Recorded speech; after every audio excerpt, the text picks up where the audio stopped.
Hey everyone, and welcome to Geriatric Mom. This is a show that gives you a voice, real moms and dads sharing the unedited truth, finding joy in the chaos, and reminding each other we're in this together. I'm your host, Natasha. I think I forget to introduce myself sometimes, but here I am. This is episode 19 of Geriatric Mom, and this one is a little bit of a fun one. So I thought I would do kind of like a true false thing on about things about pregnancy, and then just kind of like some fun facts for your knowledge. Just about babies and being pregnant, and kind of that whole journey. So one of the first things is you hear all the time is pregnancy, is for 9 months when it's actually 10 months, 40 weeks. So that is considered full term. But 36 weeks at the 9 months is safe for the baby to be born at. And I think that's kind of where people get that confused about. So it really is, though, 10 months, 40 weeks. So, and you can go over that as well. Um, can you determine the baby's sex by food cravings? That's false. An ultrasound, so there was like this old myth that like if you had certain cravings it meant you were having a boy or a girl, whatever the case may be, but that is false. You don't know by your food cravings what baby you're having. You can do an ultrasound between 90 and 20, 19, 90, 19 and 20 weeks, and that can show the genitalia at that time, or a blood test around 10 weeks can also, usually are pretty accurate and can determine the sex of the baby.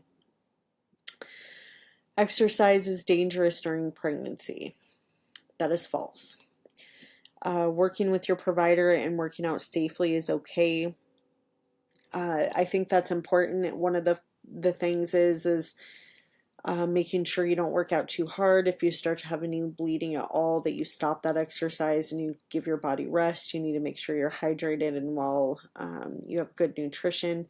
Those are very important during working out, and definitely discussing with your provider what they think is safe. Some women will try to start exercising once they get pregnant, and that's not really the best idea. If you haven't been physically active before, they kind of tell you to keep doing what you've been doing that entire time and not trying to do anything crazy outside of that realm. You shouldn't have sex during pregnancy. That is false. It is safe.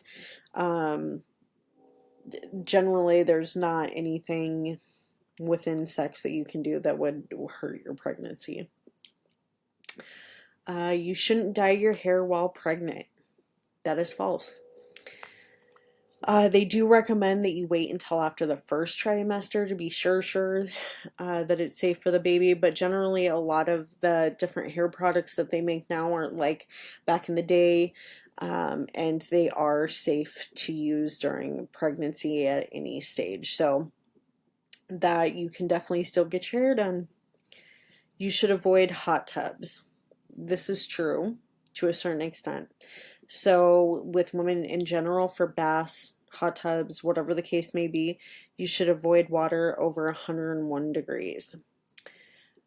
This increases the risk of neural tube defects in the babies. So, they just really generally recommend that you keep the water under 101, which to me is cold, to be honest. So I struggled during pregnancy to ensure the water temperature was at a good level.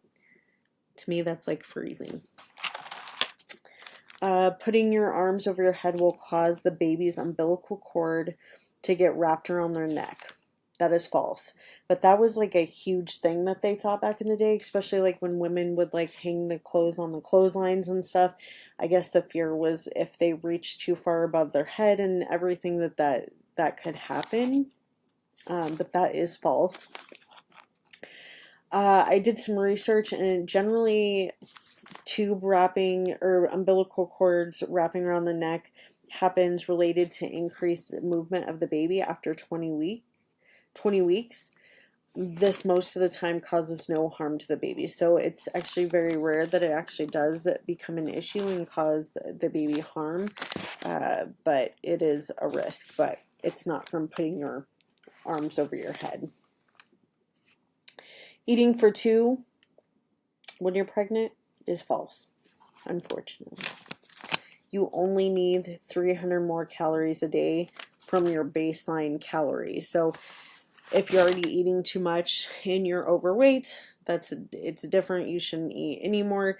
It's really a lot. And no matter what I did, how little I ate, whatever, I still gained a lot of weight during my pregnancy. And I have found that issue with a lot of people too. It's just you're so hungry. You can't drink any caffeine while pregnant. That's false. You can have 220 milligrams per day, but you have to remember that's not just for coffee. If you have sodas, anything like that, teas, anything, that is all included in that. You can't eat fish. So this one's like a 50-50 true false. So you want to avoid any tilefish, swordfish, mackerel, any fishes that are high in mercury. The good fishes are salmon, sardines, anchovies. They have decreased mercury and they're high in fatty acids. So that one is like a 50-50 true false. You can't eat cheese. That's false. Only should avoid brie and blue cheese related to the risk of listeria, which I honestly did not know. No one told me that. You are supposed to also avoid deli meats. That's like a big thing too because of bacteria, I guess. So that is true that you should avoid deli meats.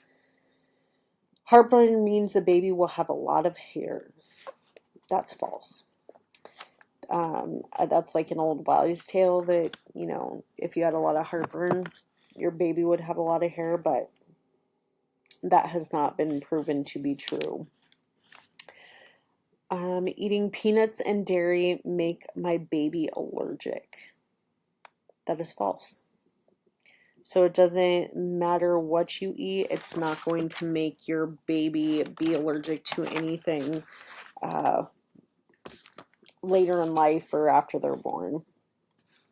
Morning sickness only happens in the morning. That is false. Morning sickness can happen at all times and throughout the entire pregnancy, but generally resolves after the first 3 months. But there are some women that have really severe issues with nausea and morning sickness, and it'll last throughout their entire pregnancy, and that would be so horrible. You can't have cats in your house. That is false. Cat feces does have toxoplasmosis and can be harmful to the baby. So you want to wear gloves or have someone else change the litter, but it does not mean that you can't pet your cats or touch your cats or have cats or anything like that. You just want to be extra careful. So wear gloves changing the litter box, and definitely make sure you wash really well after changing that litter box. I have to toughen my nipples prior to breastfeeding. This is false. So that was, it is a advice that's given a lot by women is, try to toughen up your nipples. Have, your partner pinch them and try to rough them up.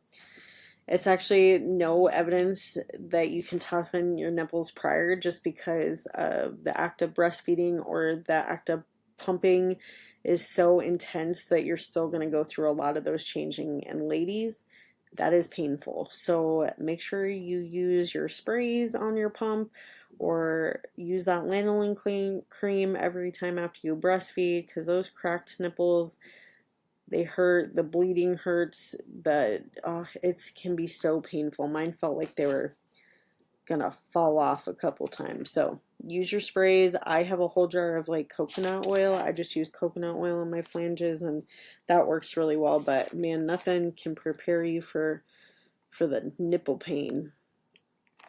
I can't fly while pregnant. That's false.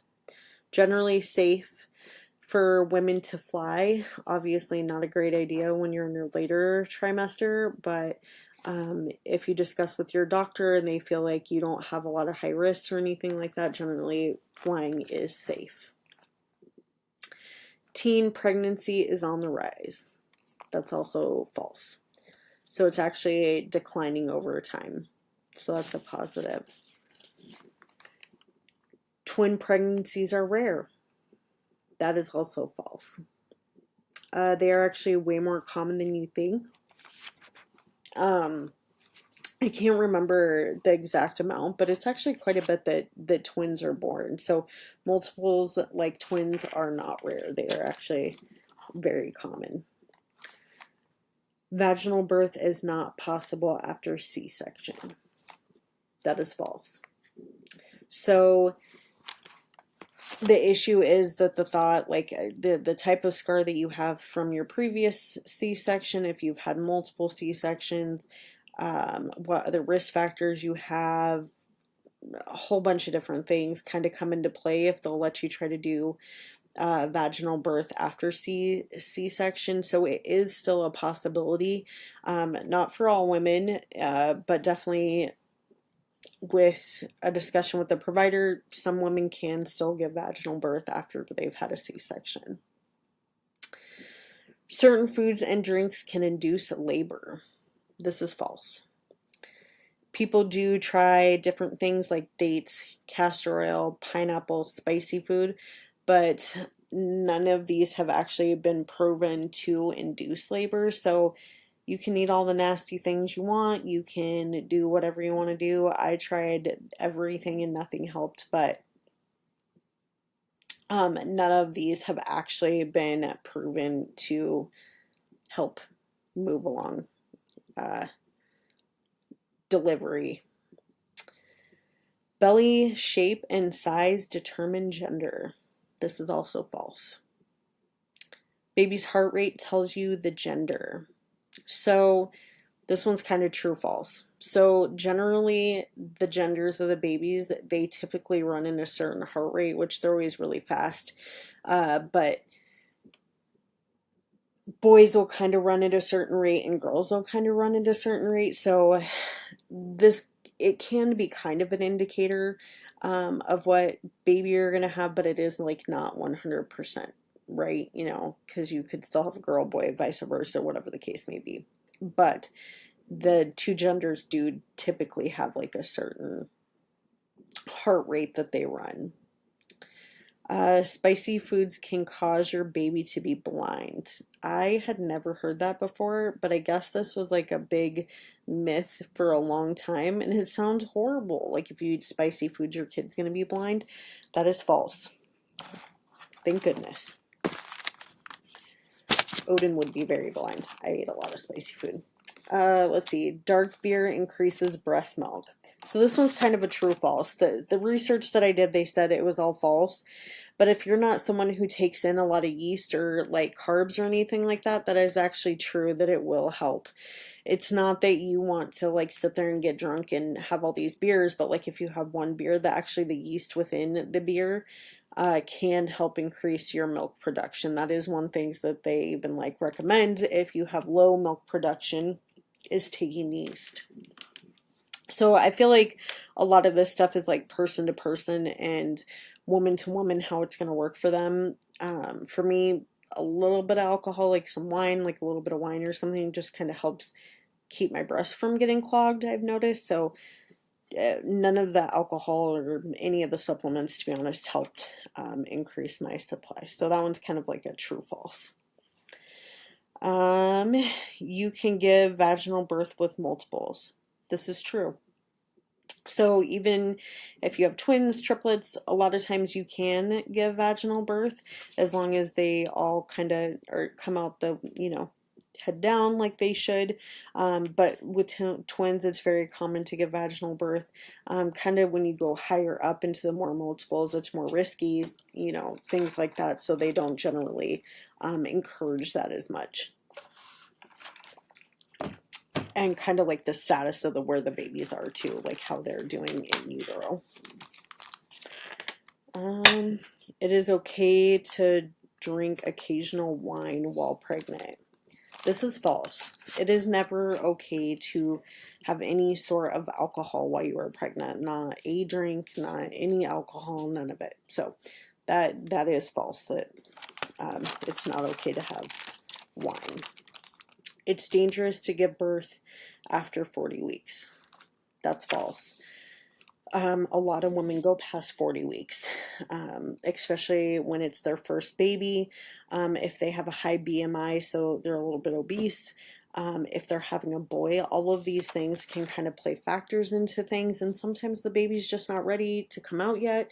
They might have not calculated your due date exactly right. So it is okay to go past 40 weeks. I know, like, the mothers at that point are over it, but it is okay, and it's not more dangerous to give birth later. You can't get pregnant while breastfeeding. That's false. You can get pregnant while you're breastfeeding. I've heard that from a lot of women, and that is not true. You can definitely get pregnant while breastfeeding. You can't get pregnant if you don't have a consistent period. That's false as well. It doesn't matter if your period's, consistent or not, you can still get pregnant. So always better to use protection. All bleeding during the first trimester is a miscarriage. That is false. You still want to call your provider and discuss it with them, because it kind of depends on the amount of blood. Is it light bleeding? What color is it? If it's heavy, if there's clots, that's different. So you always want to call and discuss with your provider, but not always is bleeding bad during pregnancy. If you're older than 35, you're a high-risk mom. That is true. You are considered a geriatric mom, and here we are. So, yes, if you're 35 years older, you just automatically get placed in that category, and you are a lovely geriatric mom, and they will consider you high risk no matter what. And then if you have other comorbidities on top of that, then that'll make you at an even higher risk. Your body's metabolism speeds up during pregnancy. That is true. Speeds up to provide energy for the development of the baby, so that's good. A woman's body increases its blood volume by 40 to 50%. That is true. The reasoning for the increased blood supply is to provide more oxygen and nutrients to the baby, which makes complete sense. You're trying to grow a whole nother human life, so you need a lot more blood volume to do so. Baby's major organs develop in the first trimester. This is true.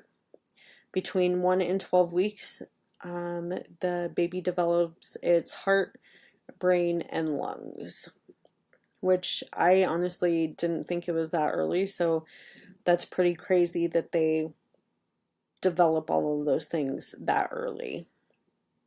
You can hear your baby's heartbeat around 12 weeks. That's true. And I just remember how crazy it was every time you go into the doctor's office and you're so nervous, because all I remember is like, please let me hear the heartbeat. Please let me hear the heartbeat. And if they have a trouble finding it, like, your heart literally like sinks into your stomach, like when they can't get it right away. And Odin was constantly like all over the place in the womb, so they would have trouble all the time, and I'd just be so paranoid. It was terrible. So you can hear the baby's heart rate after 12 weeks. And we were going to get one of those like at home Dopplers where you can check the heart sounds, but we didn't end up getting one, which now I'm really glad we didn't, because I probably would have been in the ER multiple times if I had not been able to hear his heartbeat. So think twice about getting one of those. Your baby can taste and smell in the womb. That is actually true. The average weight of the baby is 7.5 pounds. That is true. That is the average weight of babies born in America is 7.5 pounds. Fingerprints and footprints develop at 24 weeks. That is true. So those were kind of like the trues and the falses that I had, which I thought was really interesting. And then here's just kind of some fun facts and just like facts in general about having babies and being pregnant. Your favorite food can be transferred to the baby. So the flavors from the food you eat are transmitted into the amniotic fluid. So they, like we talked about, they can taste and smell. So um, when you eat your favorite foods constantly, it can become theirs. Like, say you ate, a whole bunch of watermelon or whatever the case may be, your child may be, their favorite food might be watermelon because you ate it so much. So they can taste and smell in the womb. So I thought that was crazy. Women, when they're pregnant, have a strong sense of smell, and that's because of their increased hormones. So, from my understanding, it's kind of like the same hormones that give you like the nausea and the vomiting, and the sickness, and all of your hormones just going crazy, but it does increase your sense of smell. For me, it was the opposite. My nose got completely clogged up and I couldn't breathe. So, that was fun. Sweat increases with the increase in blood volume and metabolism, which is true. Both those things are true. So you do sweat more related to the increased blood volume and your metabolism increasing. You sweat a lot more. Pregnancy brain is real. Hormones and fatigue cause pregnant women to become forgetful. So when ladies say they have pregnancy brain, it's not a joke. They truly do have pregnancy brain. It's like the chemicals and then they're in their brain and everything that just make them more forgetful. So all those hormones and everything. So that is a true thing that happens. Pregnancy glow is a real thing, and it's related to the amount of hormones again that are in your system and the increased blood flow. This causes an increase in your oil gland secretion, which is what gives you the glow. So the pregnancy glow is a real thing, but it's caused by increased oil secretion, which I find hilarious. So women's feet not only swell when they're pregnant, but they grow too. So this doesn't happen to all women, but it did happen to me. I thought people were full of it when they were talking about their feet growing and whatever. I was like, 35 years old, my feet aren't going to grow. No, they did.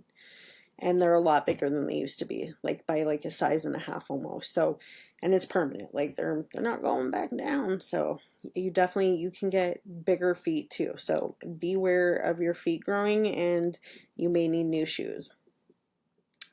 Careful with movements. So when you're pregnant, it's important to be careful with like how fast you move and the things that you do. You have increased relaxin hormones, which loosen your ligaments and makes them less stable when you're pregnant. So especially if you are an older mom, I feel like this is really important. So you really want to watch those movements, and any movements you do, especially if you're working out or anything, you really have to be careful with what you're doing and make sure they're safe and correct.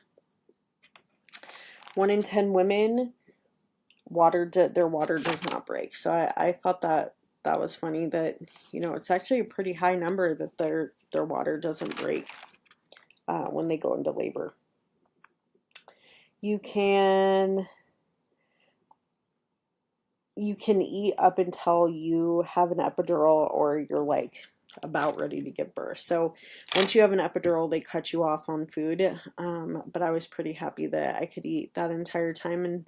And so that was like an old thing back in the day where they didn't let you eat at all as soon as you went into labor, and that was probably really hard for those women that were in labor for a really long time, but they do it in case you do need like some emergency surgery and they have to like intubate you or something like that. But so once you have an epidural, no more food.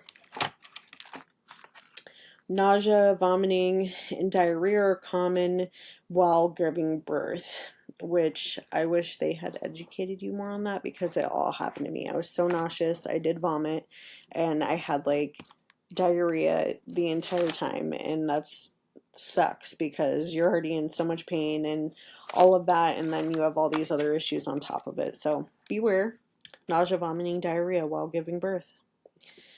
Babies are born with 300 bones, and then they fuse to equal 206, which I thought was really interesting that they have that many bones, and then yeah, they end up fusing together, and they end up with 206 bones. Newborns cannot cry until 3 weeks of age. I thought that was crazy. They don't cry real tears until they're 3 weeks of age and older. So their tear ducts are completely dry until that time. Babies don't experience separation anxiety until they're about 8 to 10 months of age, they say. Which I think maybe they're right. I don't know. I don't think Odin would do great if we left him, but that's what the research says, 8 to 12 months, and then they start to really feel that separation anxiety. For the first 6 weeks, a baby smiling usually is a reflex related to gas. So for that first 6 weeks, if you think your baby is smiling at you or they are smirking, it's probably because they're gassy. So their little tummies, they probably need to be burped. I thought that was hilarious. Dry skin on a baby is normal. So after they are delivered, whether it's C-section or vaginal birth, all the secretions that were on their skin are going to dry, and it's normal for them to have dry skin for a while. So you just give them baths over time and lotion them, and that will eventually go away. But it is completely normal for them to have like full dry skin, patches of dry skin. Definitely normal. Babies feed every 2 to 3 hours during their newborn stage, which is very much true. It's like you finish getting them fed and then you try to go to sleep and they're waking up again to eat again. So it's pretty constant at first. It's okay if they wake up more, especially if they're a breastfed baby. You feed them pretty much as they want to be fed. Nesting is actually a true thing that women have. It's actually like an instinct that we've had over the whole time that we have been giving birth, and it's been like documented throughout history that like nesting is a true thing. So we really want to get things prepared and have the room ready, and really just have that like sense that we need to make sure everything's in order for when the baby gets there. Mood swings during pregnancy are considered to be like PMS symptoms, so that like rise in hormones, so they can happen at any time, especially because you're not having like a period, whereas like with PMS generally comes right before your period. But when you're in pregnancy, the raging hormones and the fluctuation of hormones can occur at any time, so that's not fun. Breast size increases from estrogen and progesterone, and your breasts grow throughout the entire pregnancy. So they continue to grow throughout the entire time, and usually women have one breast that is larger than the other. Hair and skin growth occur during the entire pregnancy, so it makes them stronger and makes your hair stronger, your nails stronger, and it makes them grow faster. So if you notice that, that's why some people be like, oh, my hair is so much better when I'm pregnant. That's actually true. Being pregnant actually increases the strength of your hair and sometimes like the fullness. And it can actually change the entire like your hair. If you had curly hair, sometimes it'll become more wavy, and you had straight hair and now it's wavy. Like different things can happen to your hair throughout being pregnant. So I thought these were some interesting true and false facts and just some fun facts. Thank you for listening to episode 19 of Geriatric Mom. Please reach out with any ideas of what podcasts you would like to hear. I love researching different things and learning new things. I am available on TikTok, YouTube, Facebook, Instagram, and I have my own website, www.geriatricmom.com. Reach out at any time. Thanks for listening.